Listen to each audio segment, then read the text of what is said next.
if you don't spend on yourself ate ng'abaana tebakyali mu age eyonoona ng'osobola okukyusa ebintu bisobola nabo bwavu abantu balina babaako empewo y'obwavu ng'ate ssente baziina so kati kati saagala bantu banfune bubi bwe njogera ku bagagga kubanga bamanyi mu comment section babajja tane anti Solomon alowooza kati atandise otukonjera nange sinze mugagga wa ssente ali awo nina obugagga obw'enjawulo ku mutima ne mu bwongo. So I understand that's the reason why most men these days so kanabuza background Jova wala agama yagasooka alabeyo kubanga waliwo yakubirako ne ku simu ng'agamba wali decent ng'agamba omwana namugamba njagala ndabe gyemuva ambuzaabuza bw'ate gyemuva yes mulimu abawala batali wazi ambuzaabuza yes akane lwaki omwana ambuzaabuza nemugamba naye nebanga wafaanana bati I can always kale see if I can kukale you know okuinnovate the house omwana namubuzaabuza waliwo ew'omuwala gy'otuuka ne wakubira ekifaananyi ku bwe baamukuza ne bwagenda okuba mu maka kati ng'atya kuba kati omwana bw'aba yakulira mu ggeto z'ebwayise ne bw'aba mulungi ate aba tayagala kutwala waakama yali ali mu ggeto kuba bw'otuukayo omanyirawe nti ono bw'ati bwe yakula ate nga kizibu nnyo okuza omwana n'avaamu ng'ali mu bulamu bwe butyo. I'm sorry for the people who reside in the ghettos. Naye mindset yabwe kizibu nnyo gikyusa. True. Ne endowooza yabwe nzibu nnyo beba omukazi n'omutwala n'omala n'ogaggawala Mukama n'akuwa omukisa n'akugobako buli wa luganda lwo. Kuba bakuze bayombagana mu ghetto byawulira entalo. It is the way to live. They don't want peace. Ngatayagala enkutekete ngatayagala family je ate walo nga Yesu bayagala ayagala jjuzeewo ababe baleetaawo ennaku yaabwe baveeko mu ghetto abamu nakwe nagamba muganda wange munanga akakuddayo ku ssomero nogamba ne batikka ebyo binkwatirako nange batikka gundi ate bayirawo era abakazi mulina okwegendereza nga mufumbirwa omusajja bw'ajja abatawasizza bizibu family bamuleke kumutikka musalaba gwewamu abasajja bambi babikoowa n'atakugamba naye katooko bwe kamala university bw'olaba akaganzizza tokatuganga kubanga aba naye investment ye gyazza ateekamu kyova olaba mulina okwerwanako ewammwe mubeere nga mwesobolasobolako mu bintu ebimu baleme kujooga.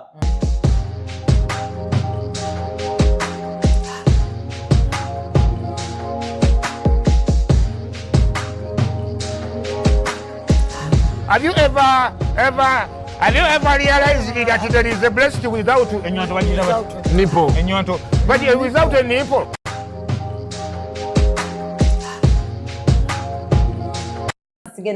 Gwe Doreen n'ogenda mu bufumbo bakuba emiggo. Omwezi gubutobere. Nze bw'ogumalako nkukolera anniversary. Mami kenyini yangamba Doreen nakuvaako. Bw'oli malayo neweriba wiiki mwana wange. Simweribeyo wano bwete. Ningamba mami is not that bad nagamba nkumanyi.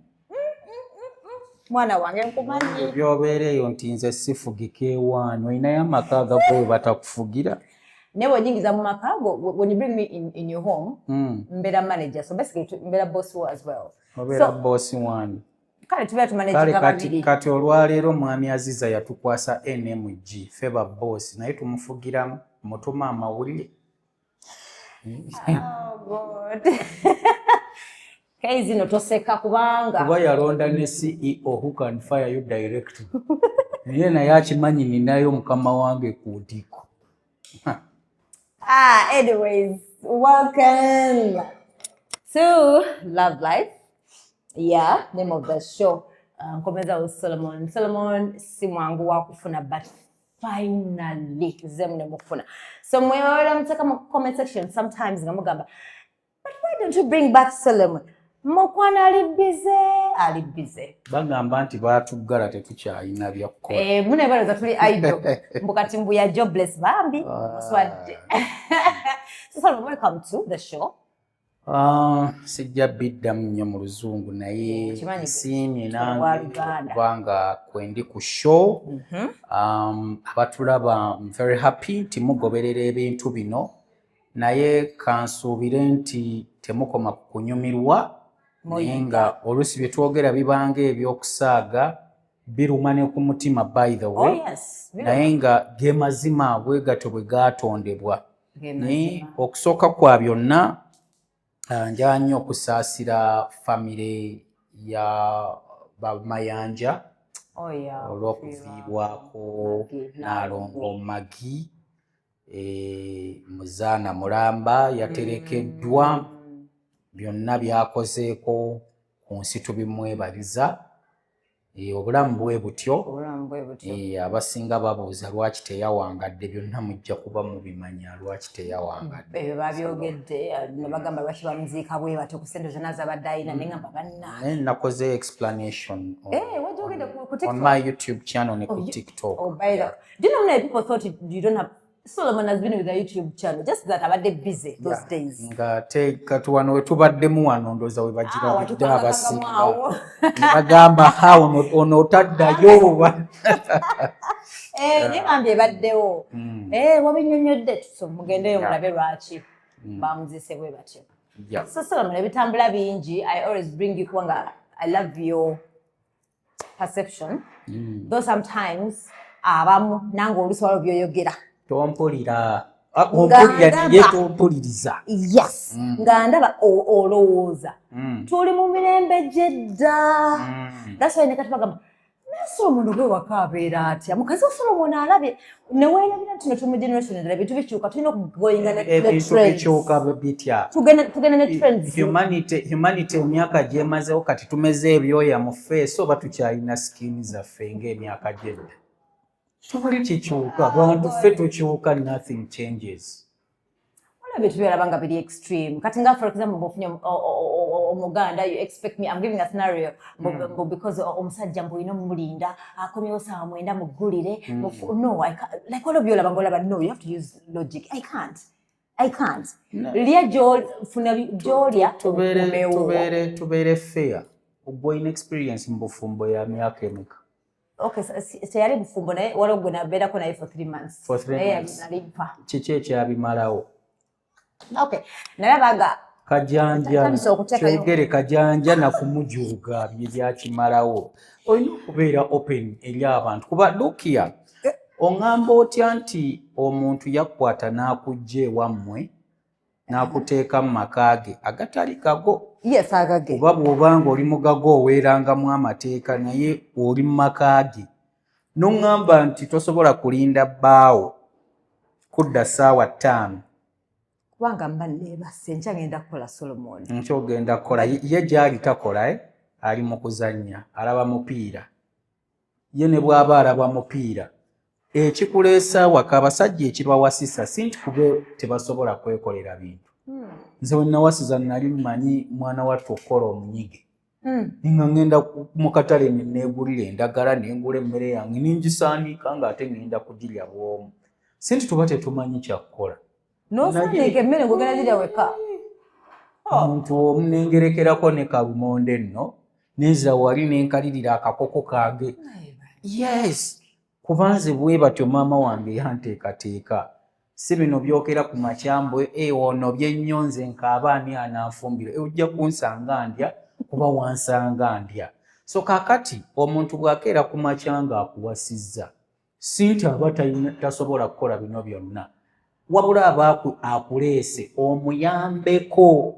Y'ensonga lwaki bw'otuuka mu maka g'omusajja emirimu gwe ne gikuyitirirako opangisa maidi era tokeeranga ku makya n'ogenda ewa bbaawo ng'omubanja ssente ezisasula maidi kuba maidi akola mirimu gyo gwe. That is it. Era bwe wabaayo omusajja nga gw'otoola ku zizoba kussa ku nninga osasula maidi, my friend, stop today. Omaidi takola mirimu gya musajja aba akola gigyo. Solomon sokolindeko. Naye bana tutyogeddwa. Okimanyi as a man oyina okuleadinga, right? Oyina you have to take care of that home, like everything at home you have to take care of it. Nkuze mmere. Yes. Manyi nina omukyala agenda okugifumba. Nkitegeera. Nkuze sabbuuni, manyi nina omukyala agenda okwoza engoye. Ndeese buli ekyetaagisa ewaka. And then on top of that, you want me to pay for your labor. But do you know that even house chores, that is work? Okimanyi that's a full-time job. Then va ku byokola otuule ewaka manyi nti otuula waka okola. Then onsasule. Obanga ky'oyagala. That's so good. But in this generation, day and era, omwami n'omukyala kirungi bombi bakole era ffenna tukiwagira. I understand. But then you want omukyala teweerabira nti oyinako ako ka extra ak'okubalansinga obufumbo bwo n'emirimu gyo. So tusasule ba maid. So you're telling the men to stop paying. They shouldn't. Maids. Kuba maid takola mirimu gya musajja waka, maid akola mirimu gya mukazi. Era ne maid ne bwabanja emyezi 3 gwe sigala nga omutunuulidde jazisasula. Naye bwazifuna. That's it. Yes, Solomon Badange. Kati, there's something, and omanyi I have a feeling men of these days tebali groomed well. Waliwo ekintu kyenkoye okuwulira. Don't you want nze okimanyi njagala nnyo ssente. Nkoye ekintu kya what do you bring to the table? And I've seen this and it will... Okoyo kiwulira ng'abasajja bwe tukoyo okukiwulira nti we must provide. Because it's supposed to be like that. Kakati gwagambye fine. Gwagambye nti emirembe gikyuse. Yes. Omukyala Nazzi kuno kaŋŋendere ku Buganda gye mmanyi yakeeranga wa? Mu nnimiro. Ng'ekimutwala mu nnimiro kiki? Ng'alima ki? Mmere. Egenda okukola ki?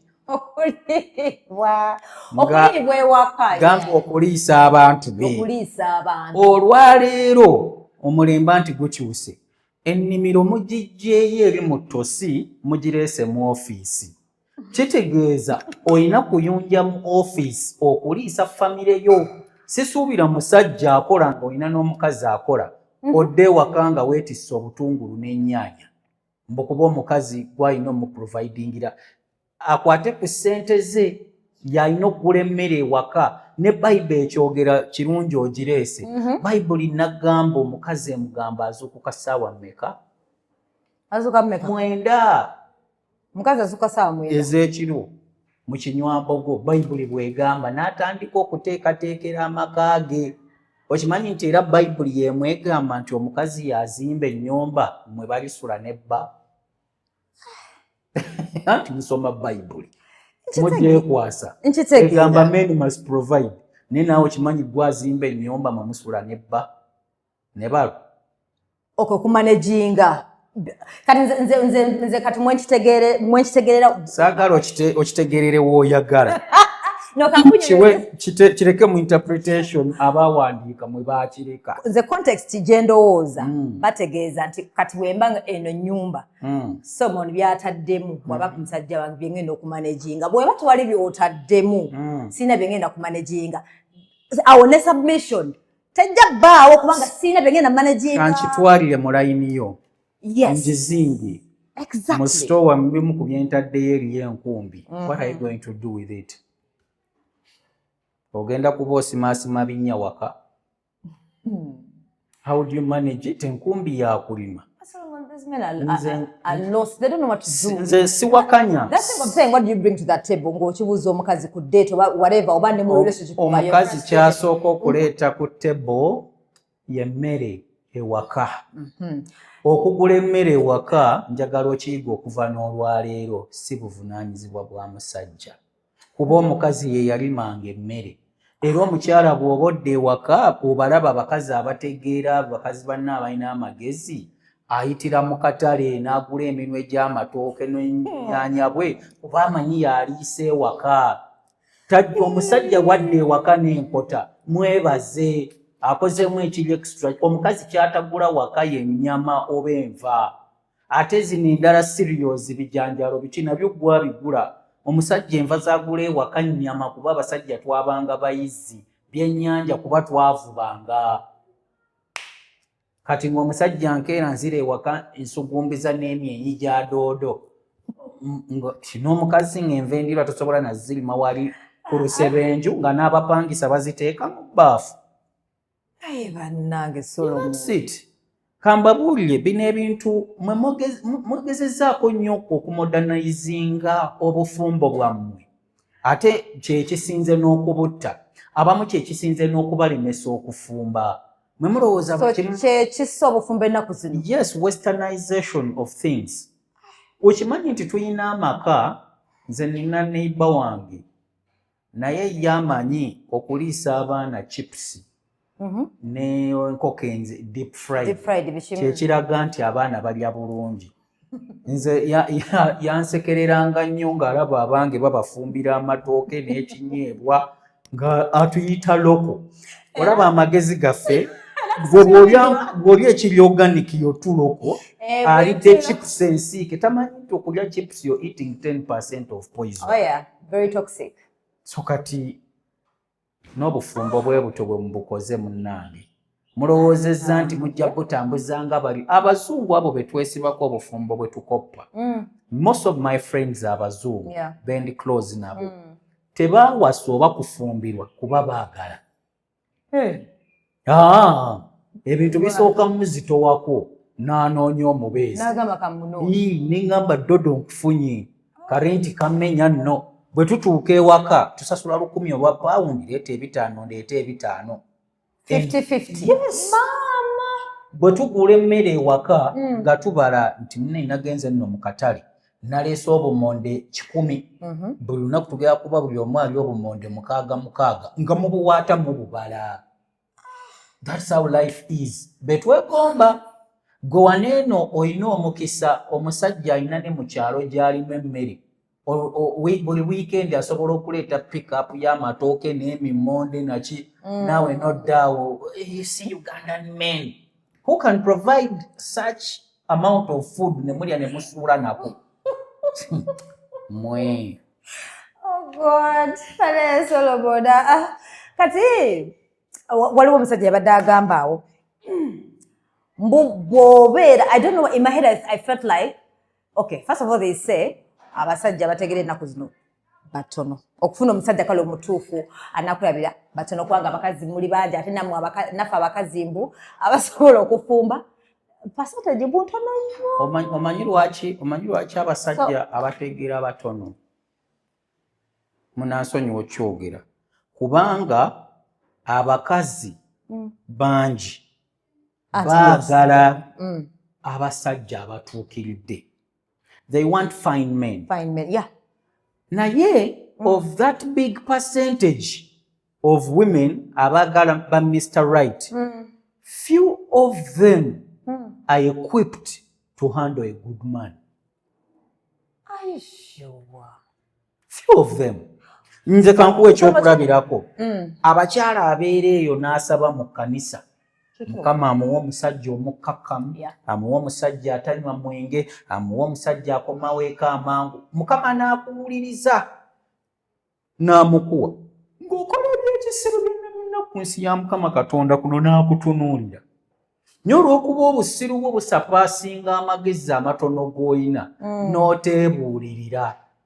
Tinaye ono gwe nkolako ebyekisiru ng'asirise bw'ati ye yasaba mukazi ki? Ayinza okuba nga ebyaddala yakakizuula si gwe gwe yasaba. Gwe wafuna ekituufu ye yafuna muguunwa. Ate bwe mumala ne mukizuula nti ofunye omusajja gw'oyagala we mutandikira akamanyiiro. Tubasanga eyo mu bakazi bannammwe nga munyumya. Nze nga mmanyira atya? Nze ne musaba zino n'atazimpa. Naye nga wano bwe wali desperate ng'onoonya osaba osiaba n'amaziga. Ebyo tewabirowoozaako. Omusajja oyo gw'omanyiira oyo omulungi gw'otali equipped to handle. Gw'ogamba ali humble oba biki? Olunaku lwatambula n'akeera n'ava mu maka nti abasajja ennoba yaabwe ogimanyi. Asiba mu ssaati ze 2, ogenda okulaba leero takomyewo n'enkya tadda. N'abulirayo. Naye nakugamba ennaku zino Solomon muno oba abasajja sinabitegeera ekigenda mu abasajja banobera ddala. Omukazi namulaba juzi ng'ali wayagenze wa LC nagamba kale twayomba mawo katono then kakati nafuluma nagenda nageza okulira amaze mwezi mulamba takomawo bwe mukubira takwata masimu elsi nakuba simu munaye bagambyeko bakunoonya mbu n'abaana kebayomba omanyi musatu beyagamba nagamba mbu muganda bange nja kufuna pressure mu nju eyo kati omusajja wayogeredde ku pressure olowooza kebayomba kaali katono kiba recurrent gwe n'osirika abasajja tebatondebwa nga bakazi nti gwe bwenkunyiiza ojja kubwatukirawo nga oyombe ekyo kiveewo omusajja bwemunyiiza asirika aba ayagala mu magezi go mu kusirika kwe weebulirire otegeere nti naye lwakino nkizzeemu naye kimusanyusa abasajja waliwo ebintu byakukola n'akunyiiza mu butuufu n'oyomba naga ekyo sikyaddamu kukola ki naye omukazi akunyiiza ekintu kyekimu leero n'enkya n'addamu kyekimu ne luli kati abasajja anyiiga mpola mpola obusungu bwe tebubwatukirawo naye bujja bujjula mpola ng'ate ye bwe yeetegeka bw'ayiya va ku mmwe asalawo okunoba n'obisiba n'ofuma nze ŋŋenda n'otandika okuba essimu n'otandika Doreen gyebaleko okimanyi waakino nnobawo ndi mu kufuluma kati nzije mbereko ewuwe ennaku 2 Doreen wakugambira nti nno muna ate kati omwami yakomyewo okuva ebweru ogenda okuba essimu 3 awo ng'olina kubiyingiza obisi tolowoozezza ng'okola decision. That's why tebaba kima abasajja abasinga agaba bwogenda sijja era nkubiriza abasajja omukazi bw'afuluma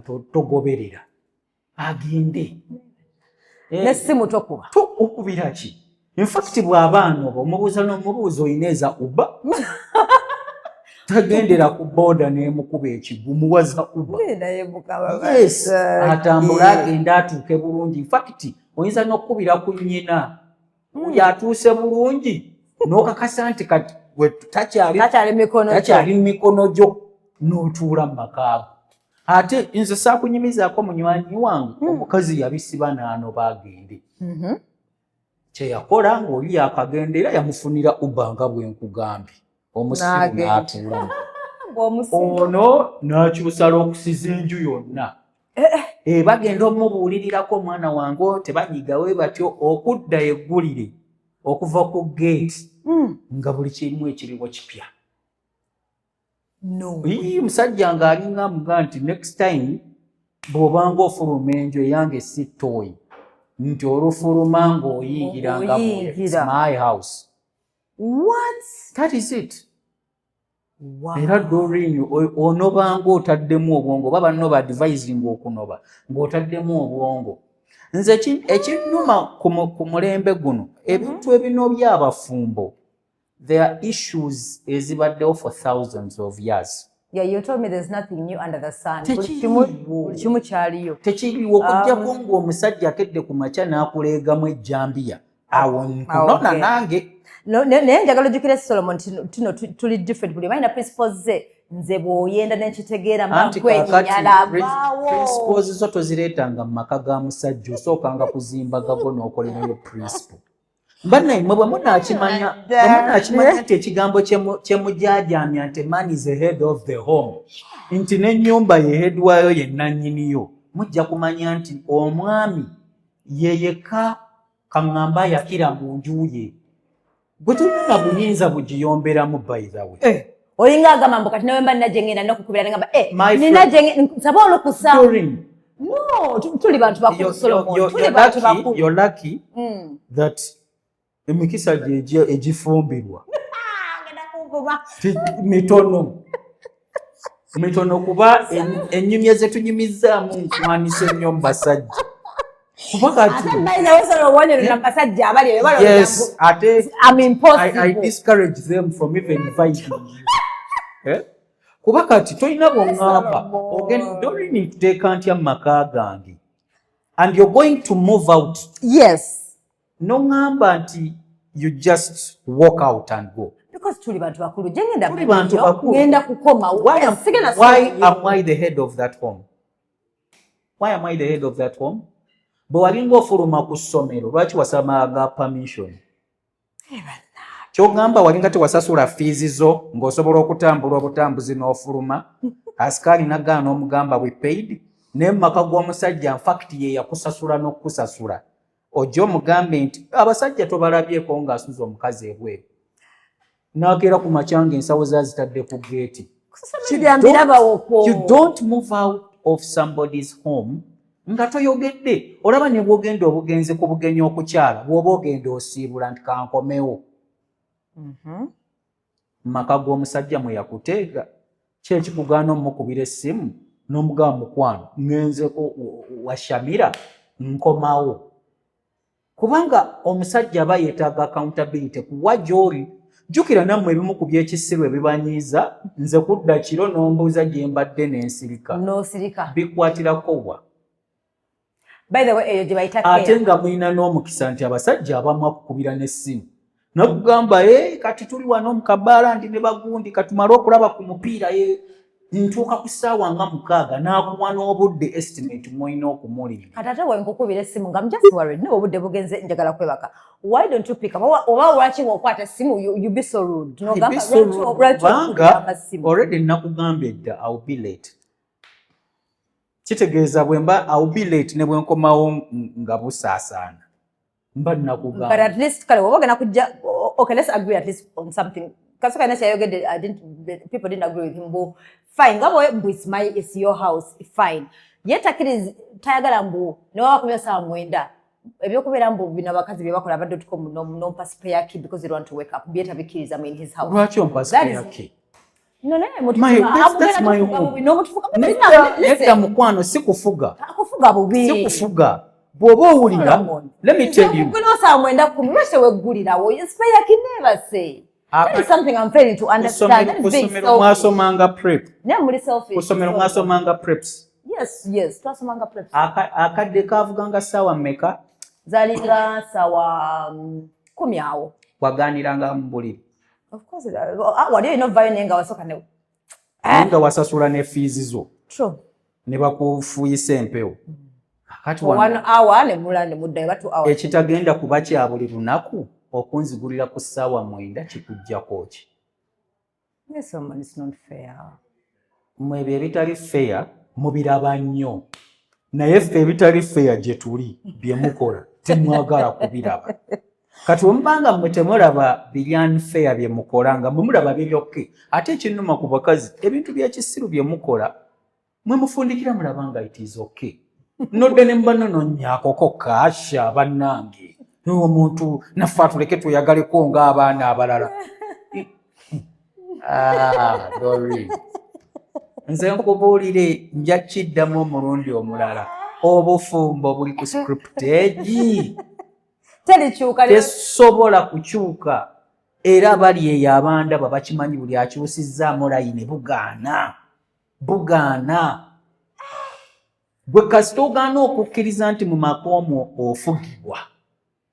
Bugaana. Gwe kasita oleetamu omwenkanonkano. Neyasooka okuguleeta n'abagamba abakazi muyige karati baamukuba amaka n'agafuluma. Ng'asiiba ku TV abagamba mbu muyige kungufu baamukubiramu empi n'agafuluma. So you people don't joke with these things.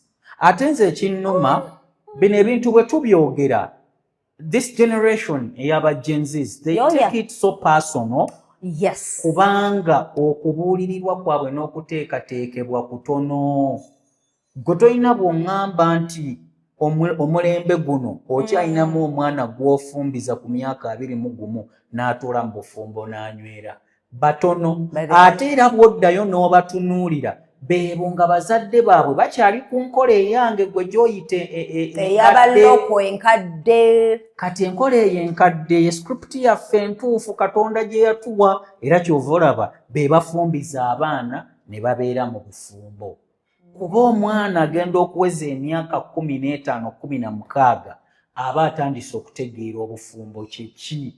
Agenda okudrawinga ku myaka 2 ng'abulako bubuzi musajja gw'atwala.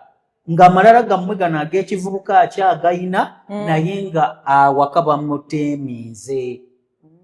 Kyova olaba abagagga tebasobola kukwata mwana waabwe kumugabira munaku oba mulenzi oba muwala endabya abalenzi bangi mikwano gyange batabani b'abagagga nga babagobezza obuwala obulungi obunaku. Yes, kitaawo n'agamba I'm not into that, n'omukolo temujja gukola tegulibaawo until you take the person I believe you should have. Era obufumbo bw'abagagga n'abagagga obulaba bukola ate abagagga abo betumanyiira bakyali kuva kyuza enkadde bino ebya okulondera omuntu. Yes. Kale nkitegera ate era njagala otuuke mu maka gaabwe bamaama mu maka ga amagagga amategeevu bwe beeyisa emirimu agikola ne muwala we ku Sunday maid aba yeebase amugoba alaba TV you have to do work at home. Mbirabye mu maka g'abagagga ng'alina ne chef ewaka on Sunday chef takola mubeeramu mu kiyungu kati omwana agenda otuuka mu maka nga emirimu agimanyi. Gwolaba mwana wa mugagga amanyi akugamba manyi okusiba emmere akugamba manyi n'okugigerera gwe ow'omunaku ali eno asiba ku TikTok omeza bijonjo ng'ebyono by'ayina nga tulina kyosobola kukola. Gwe bobo ogenda okuŋŋamba gwe Doreen ogenda ofumbe mu maka ga mutabani w'omugagga nyazaala wajja okulya ng'ebimere ebyofumba ebyo ebino ebyammwe eby'ekisibu. Nze ntumise emmere ganaafu. Leka nkubuulira abo bannyazaala b'amaka amagagga bazibu ajja n'ayingira mu kiyungu mwana ng'alabe bw'ogikola. Si kajanja. Waliwo nage yangambako research n'agamba bannange omukazi famire ngagga biki ajja n'akeera mu n'alaba juice biki kumanya mmere ki. Yes, kuba akimanyi yabiyigiriza bawalabe ayagala alabe bwe baakuyigiriza oli muwala mutendeke. Kyenkugambye you pray for good men but you're not equipped to handle good men. That's a point. Wow. So wakikonyeko somewhere waliwo omusajja yabadde agamba awo, it's not one man, I've seen it like 4 men now nga bagamba abakazi ennaku zino bw'ategeera mbu aliwo yekka mu maka nategeera nze namba emu bewa n'ennamba oba namba emu whatever ndi wa musajja mbwakumanyira naye ngamba but I don't think it.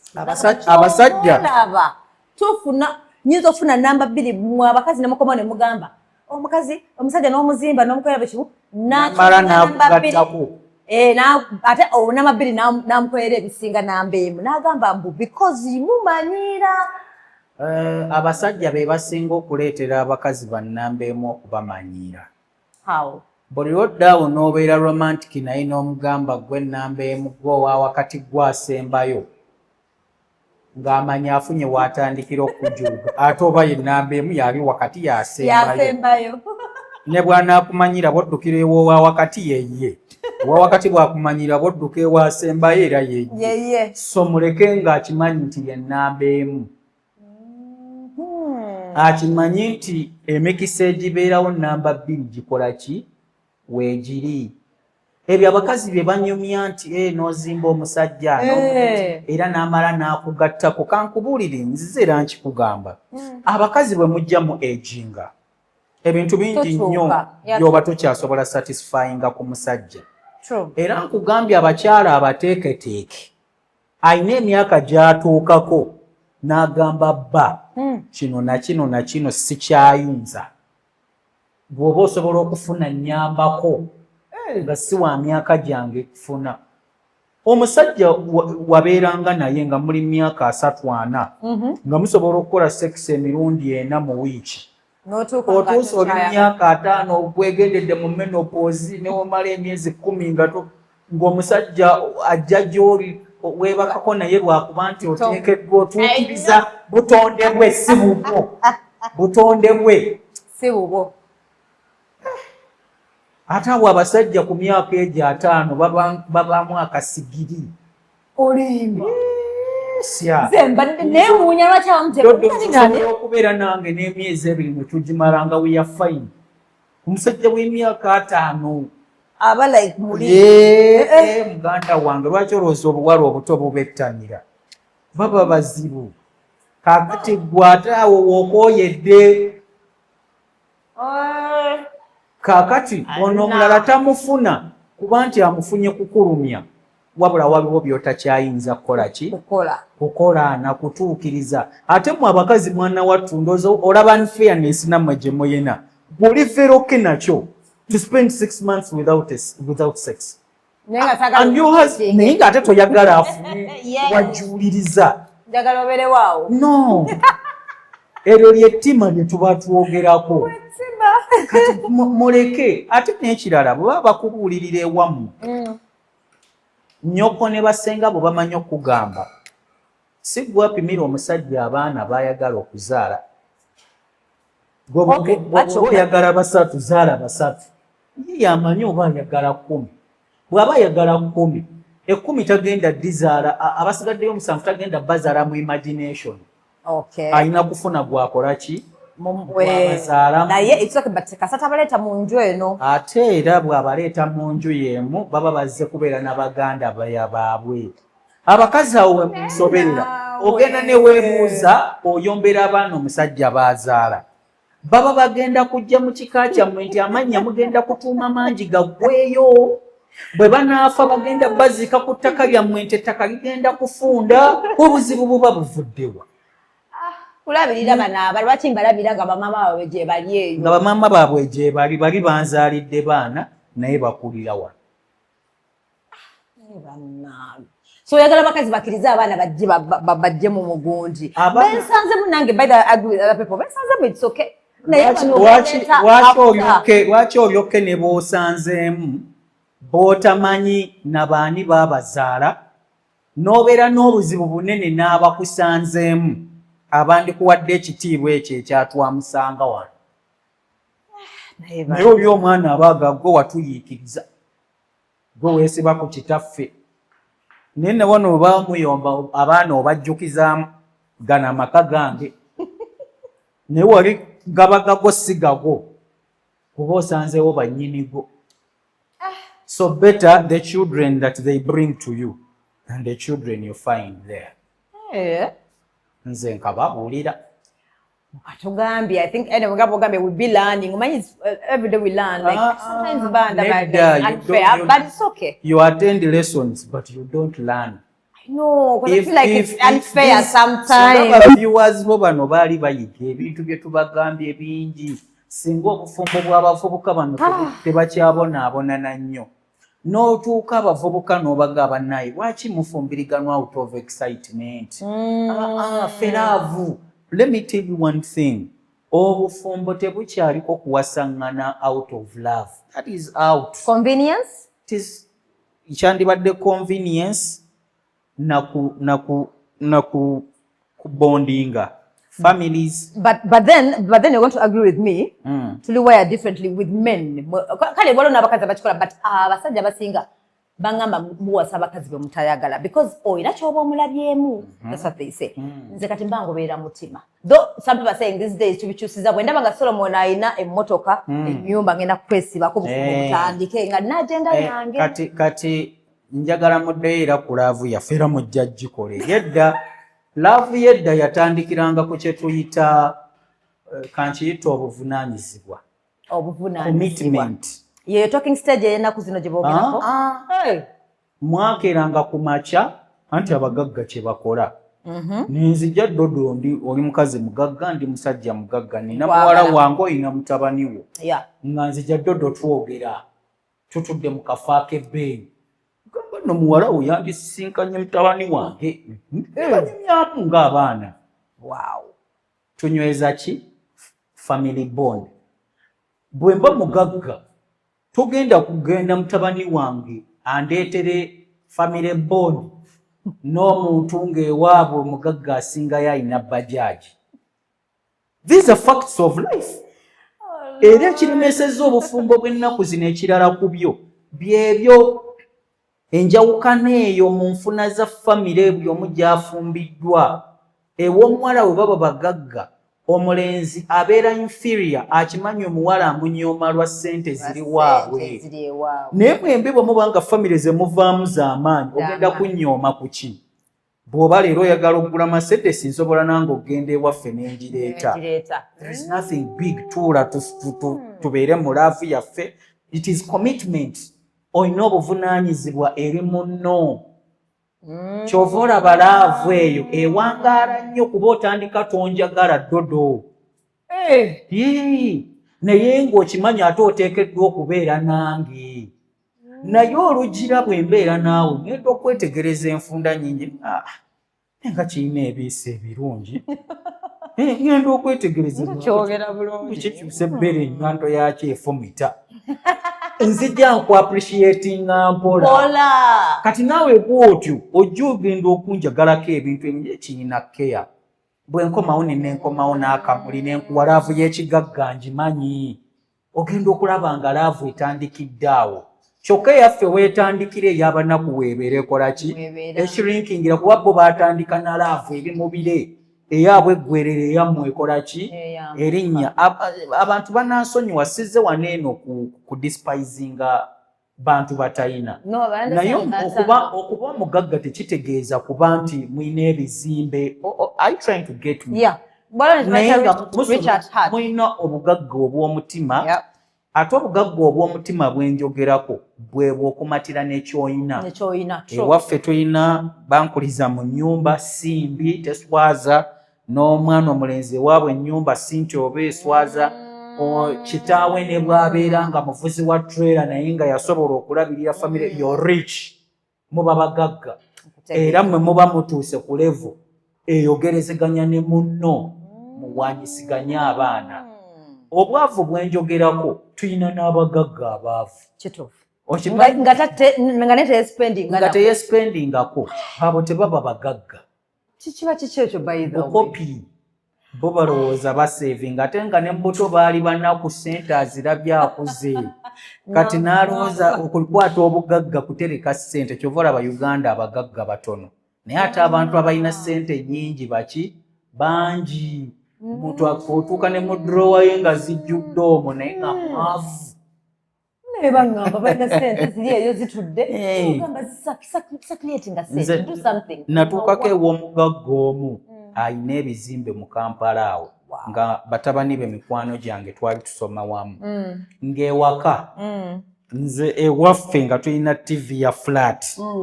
Nga bakyalina TV ya kabina ate 14 inch.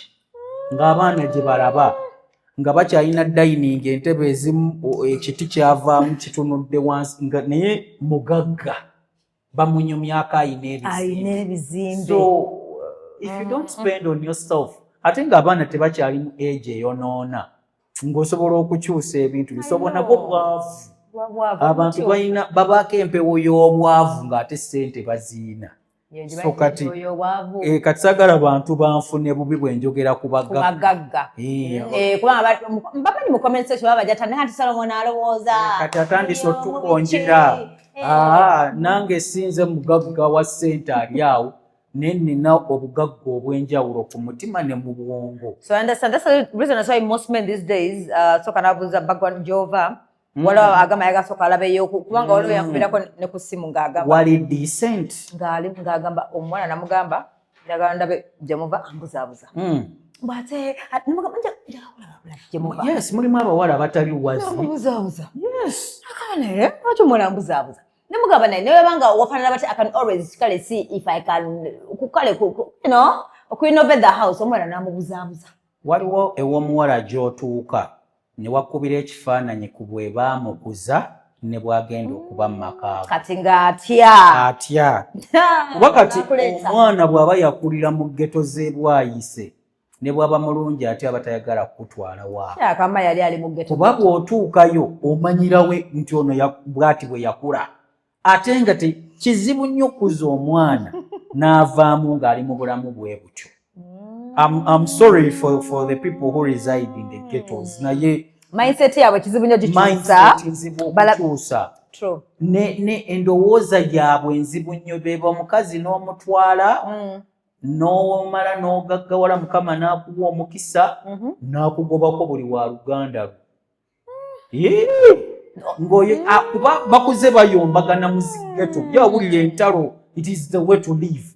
They don't want peace. Ngatayagala enkutekete ngatayagala family ye ate walo nga Yesu bayagala ayagala jjuzeewo ababe baleetaawo ennaku yaabwe baveeko mu ggeto. Abamu nakweno kwenagamba muganda wange munanga akakuddayo ku ssomero ne batikka ebyo binkwatirako nange batikka gundi. Ate by the way era abakazi mulina okwegendereza nga mufumbirwa. Omusajja bw'ajja aba tawasizza bizibu family. Bamuleke kumutikka musaalaba gwewamu. Abasajja bambi babikoowa n'atakugamba naye katooko bwe kamala university bw'olaba akaganzizza tokatuganga. Kubanga aba naye investment ye gyazza ateekamu. Kyova olaba mulina okwerwanako ewammwe mubeere nga mwesobolasobolako mu bintu ebimu. Baleme kujooga. Tewalabako omusajja omwe yawasa omuwala n'agattako n'ennyazaala we. Nabiraba. What a shame. Bwabwavu. Ne maama agenda okulaba ye muwala wange abeeremu obwo obugagga nze nfiire mu bwavu naye nakkiriza. Ebya sister mbiraba nnyo. Ebya sister byo biri common kubanga sajja mugagga sister n'alemerawo naye n'afuuka sister w'omuleese ewaka. Omuleese ewaka baawo akozeekozeemu naye alaba ebbina lyali yina feesi ye kweri. Katoototo bw'otabaawo ewaka kasiiba keesibye leesu zino ze mwesiba ne ziyita wano ebbeere lyako libula okugiyuza liyitemu liwaguze. Akati mulimu ebintu ebibaawo nga tosaanye kubinenya era kyova olaba abakazi abamu bwe baba babatuuzaako. Sisita we bw'akyala ewaka luba olwo lunaku tosula.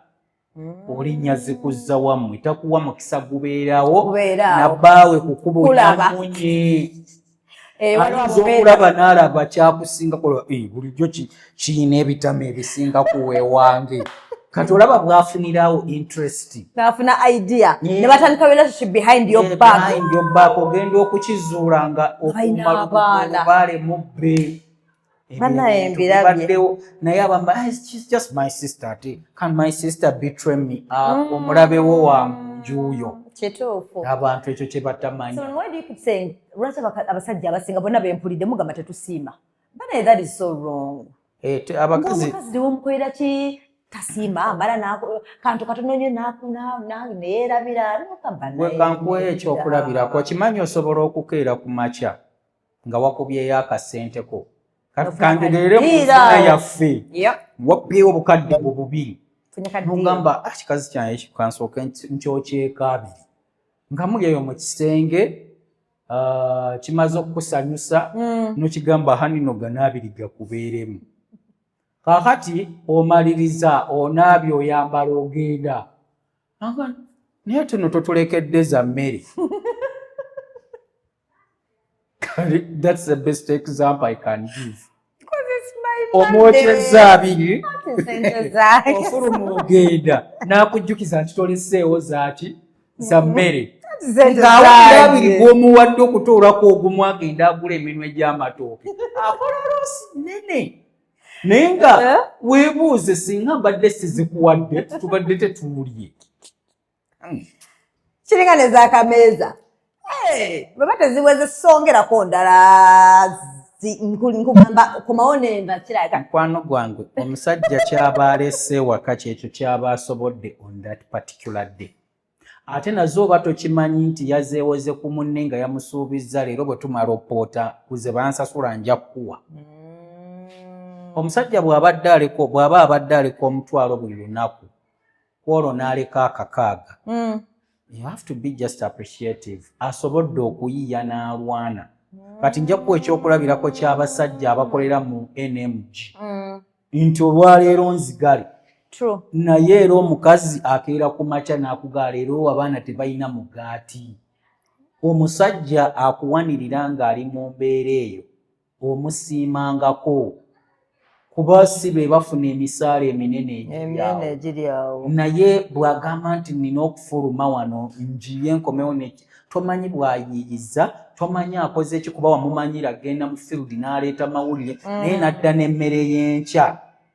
Omukazi bw'atyo n'okera n'ogamba nno tunaalaba atuliisizza emiceere wiiki nnamba era abasajja abamu tulina enjogera bayombe naye ng'ekola ki weeri bagirya tewali aga nti nasuze enjala oba nasiibye. Kaize onakwonoona bayina kiri mu kunnuma. That's the way. No, byendogera bituufu. That's how they run a home. Omuntu kasita aba ng'asobodde obbawa ekyokulya nalabako omuwala ku TikTok eyayomba nze nabeerako mbufumbo naye ng'omusajja ndekera nasuka kaaga olunaku naye nowulira empuuta ng'eyo tamanyi eriyo n'omusajja ave waka n'abagamba munindire ku mobile money nja bakubira mujjeyo kangende njiye those men are men. Tulaba abasajja ba boda boda nga bwakufuna ku maca asookera ku petrol station nagamuze zobadde ompaleeta tunyweka amafuta nga atandikidde kuggwe wallahi n'osanga nga naye mukyala we yeegeraageranya n'omusajja akeera mu ofiisi ng'alinayo ne zabba mu ddiiru. So abakazi ekisinza obboonoona kutandika kussa bufumbo bwammwe ku minzaani n'obwabalala. Nze manyi mpanyi ebyokulabirako ku baliraanwa bange bannansonyiwa banyiiga naye era balina okuyiga. Ninako era omu kati nze emirimu gye nkola nsobola okufunayo kasente ne kaweeraawera. Nsobola osibisa mukyala wange enviiri after 2 weeks. I can handle that. Ye baawe takisobola. Naye yayagala nga akompiitinge n'owange. Nataka competition. Why do you compete like that? Bw'obanga oguze enkoko ewuwo n'alingiza ng'evvumbe linyooka ange ebinyeebwa babizzaayo nga gendera mu kyoyagala bw'oneegeraageranya nange baawo ogenda mu straining omutame kigenda kumenya. Nze kye ŋŋamba n'owange nti nange bwe mba nga for now bw'oba onsaba omutwalo gwa booda nga weeguli tongeraageranya kuyagulira mukazi w'emmotoka kuba sinnakola ki sinnaba kukyafoodinga ne nange bwe nnaatuukawo ojja kuba weeyagala.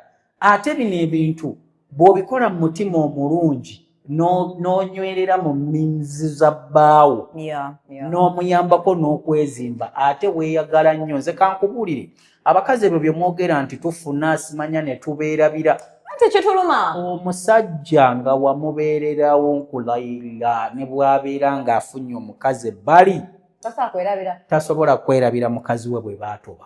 I'm telling you that. Mbirabye. Katoyo gwaba yerabidde omukazi aba yamuyisa bubi? Aba teyamuyisa bubi. Nira wabaawo ensonga ezimu ng'era okusooka ze twayogeddeko. Nze nina ne gwe mmanyi. Baatuuka akaseera ne basasambuka n'osasambuka omukazi n'agamba mbisibye sekuddira. Omusajja n'agamba omukazi oyo twayita wala tayinza kubisiba agenda awandalinga simanya n'amugulira ennyumba. Nga bano by'omukazi takyayagala n'amugulira n'emmotoka. Yes, ng'era agamba abantu oyo omukyala gye nava naye asaana buli kimu naye nga baawukanye. So kati omusajja aba tasobola kwerabira okuggyako bannaye nga kyokoze kiba kinene. Kubanga baŋŋamba n'abasajja tebatera kunyiga naye bwakunyiigira n'akwesonyiwa oba olina kyokoze. Olodde ngenze nkoze abaana DNA ku 5 ninako 2. Olwo oba okyagwana buli kimu nga nze nawe saabeererawo ngenze okutoba tubeewo gwe wabanga n'abasajja balala. So kati ebyo bye bimu ku bisinga okunyiiza abasajja n'ava kwono gwe yazimba naye naga kaŋŋende embeere n'omulala. Nkimanyi you're trying to talking about traditions and michiirera abasajja temena kwetonda. You're that superior. Why is it so hard for most men to say sorry? Like, what is wrong with that? You feel like njakujoga abasajja beetonda naye tebabateerawo mbeera bakaka. Olina okwetonda. Tonteerangawo mbeera enkaka kwetonda kuba mba sijja kwetondera ddala. N'okwata ne mu mbinabina nze neetondera. Abasajja gy'obayige tebeetondera muntu ayase. Never. Ne bwe tuba ku mirimu gy'otwetegereze bwe tuyombawo tusasambuka wakoze kino bino si byagala byo ne yeesambula ne tutambula ne tugenda. Later on nga mawulire gaffe gawedde nenze nega nsonyiwamu awo ensobi nabadde sigirabye. Pressure ogiraba naawe. Next time kijja kubeera ffe abasajja tetwetonda nga twase ng'obonjakiddemu. I don't. Era abasajja obalaba ffe bwe tubanga nina boss omukazi bw'ayaka as a boss ye mwetondera. Kuba twabasoma psychology wammwe. Bw'oba boss bwe seetonda okatwala nga nze akunyooma. Anyooma atya? Boss nga mukazi. Naye ate apology eyo omusajja aba tagitegeeza. Bwetonderawo era bw'oba boss mukazi kiyige. Mba seetonze. Mba nkoze kyonsuubira kye nnina okukola. Omusajja omutuufu yeetonda bwayise kaseera. Nga mwenna mukkakanye gwe maama ofumbye otandika kulya obanga omaze kulya. Emmere esooka kuggwaawo n'okakasa nti ewo ofumbye nnyo mukwano. Lwaki tukyali wakati w'oluyomba ate neetonde? Kitegeeza ffenna tetusoose conceptualizinga kibaddewo na kukirowoozaako. Oluusi gwe bwe neetondera gwe aba ali mu nsobi. Naye ffenna bwe tutuula buli omu n'alowooza ogenda okwekanga ng'ate gwe ateekeddwa okwetonda. Bannange. Era ojja weetegereze abasajja bw'akuleka ng'osasambuse ne mugira bwadde okwetonda sometimes naawe oba olabye ensobi yo n'ogamba nkusonyiye naye kale nange nakozeemu bubi nabadde siteekeddwa kuyombesa ng'abaana bawulira. Okirabye singa mba neetondedde wali ne mu maaso g'abaana mba nfuuse kakyeri. Yes, amaka galinga politics. Olina ogazanya nga politics. Government ne bwekeera wano neetunyiiza. President tasobola kuvaayo kutwetondera. So bano abeera furious abamu ne bagamba Museveni nga zinaabyogera. He can't even apologize to the nation. Yes, we are hurt. No, ekyo kiraga weakness. Oyina defending nsobi ekoleddwa n'ogirabamu gwe ekyamakulu kye wagirabyemu. Mwekalakaasizza abantu 5 bafudde. I have to come and explain why they died. Not apologizing. Not to apologize for their death. Wow, that one I didn't know. Yes, that is politics. N'amaka bwe gato bwe gabeera. Toyina kwetonda. Kati basingoma wale badde tamba recently ku TikTok ono muyimbi Victor Kamenyo nga people like naye abasajja n'obereza obuyambi bwa 15,000 2,000 3,000 4,000 nate nawe gabana nzawo wenkoma yakayana okumuweereza obuyambi bwa 15,000. How much can they afford? I don't know, but she said she works the center. I don't know. Some women can't even afford themselves.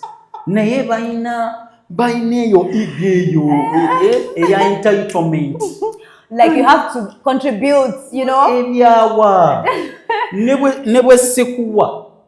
Aya. Kati then remember yamusanga no mwana kati mu comment section abasajja bagamba kyobola baba single mothers. Single mothers. No, but not all single mothers. Kale I think about that sense of entitlement, but I don't think it's everyone. Mwenna. Dodo nawe nga mwoli. Bwe nfuka single mother nange mbera bitter towards men. Bwe linda mukama omukisa agukuwe. Omusajja n'agaana okumpeera. Anti mwenna kati okuba single mother mugitwala nga fashion. Tokiraba, tonnalaba y'obuwala obugamba. Nze when I get a guy ne bwe muzaalamu abaana bange. I can't be, that is stupidity. Tuyinza keera ku makya ate kambabuuli. Omukazi naddala ng'ozadde abaana balenzi. Nkusaasira nnyo nga weeyagalira mu bwa single mother. Naye nga walina omukisa ogusigaza obufumbo. Omukazi tosobola kuraisinga mwana mulenzi ne bwe buli baddi. Just like a man bwe sobola kuraisinga muwala nga ndi nzekka. Explanation. Nsoko ojipe kubanga kakati waliwo abasajja nga bali deadbeat obamanyi waliwo abasajja nga waliwo kyewayogedde kya background I understand bangamba waliwo ekyokukuzibwa neyakuzibwa whatever that means. So bw'abanga omusajja tavuddeeyo kukola not money wise but okubeerawo mu bulamu bw'oyo omwana sigenda mukaka what am I supposed to do?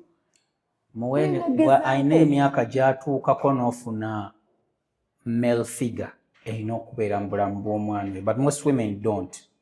Auntie. Kati kankubuulire. Bw'oba okuza omwana omulenzi. Abalenzi baba so attached to their mothers. True, very true. Naye omulenzi bw'atuuka emyaka 10, gwe maama olina ofuba okulaba nga weeditachinga ku mwana.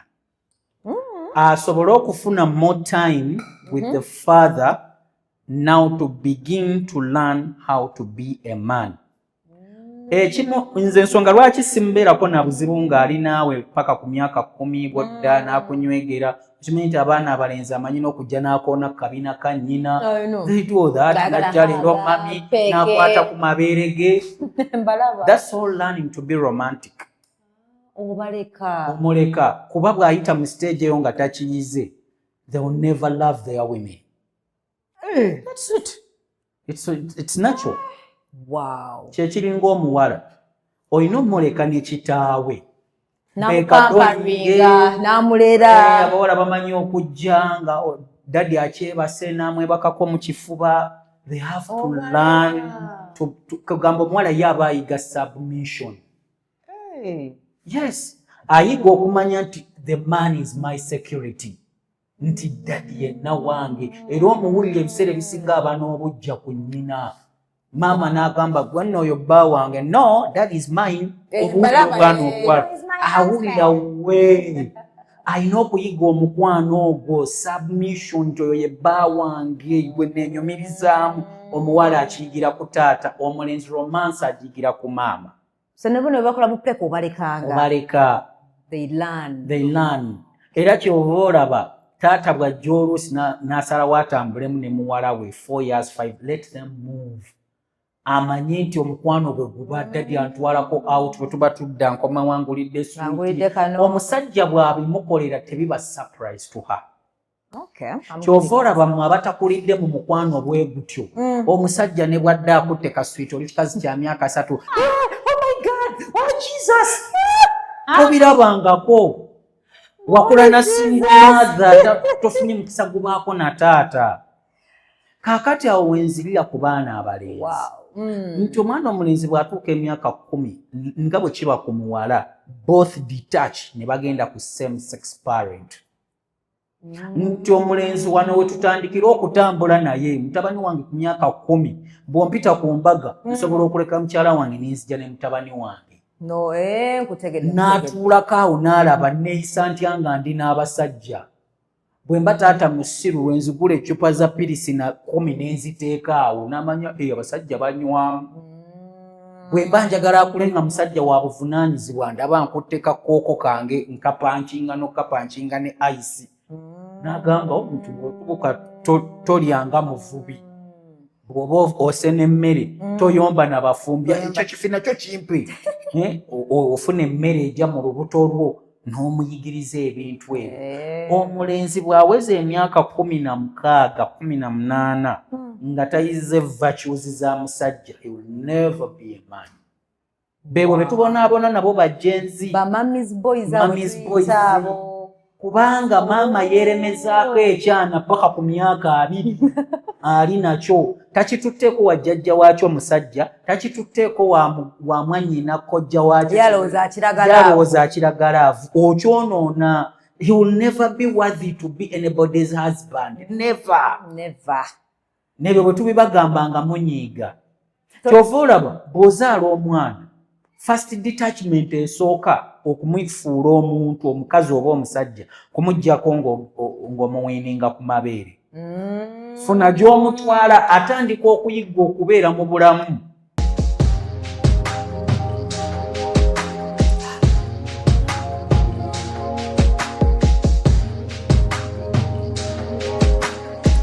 Have you ever realized that there is a breast without a nipple? But without a nipple.